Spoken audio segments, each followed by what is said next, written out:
Now the rear piece of the dune buggy or go-kart, whatever you want to call this thing, is really easy to install. It has 3 places where it screws into the frame, 2 on top and 1 on bottom. Let's go ahead and set it up. You're ready to start screwing.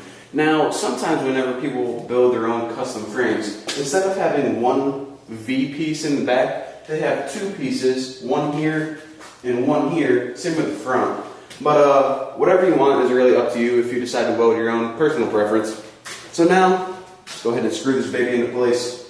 Now the screws that they use for this are these same screws, except instead of 2 sides, they only have 1. They have, of course, the bolt and that little nut that has the contour so the pipe fits on it. Now make sure this is pretty tight as well, because of course you don't want the roll bar coming off whenever you flip this baby and get a crash. It's there to keep you safe.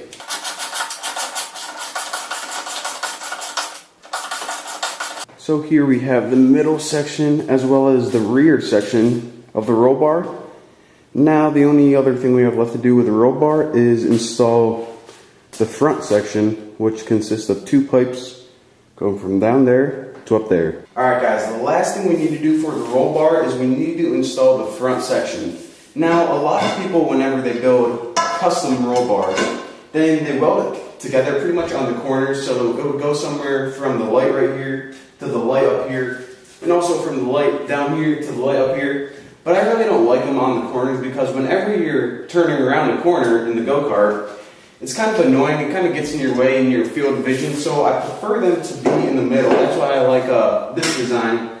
That way, whenever you're driving straight, you're good to go, and then whenever you want to turn around the corners, you're good to go as well. So I have 2 pipes that I'm going to put on. Each one of them is going to bolt on the bottom and on the top, and then our roll bar is complete. So let's go ahead and bolt the bottom section first. Make sure your nuts are facing the right way. Now all we have to do is tighten up the top section and we'll be good to go.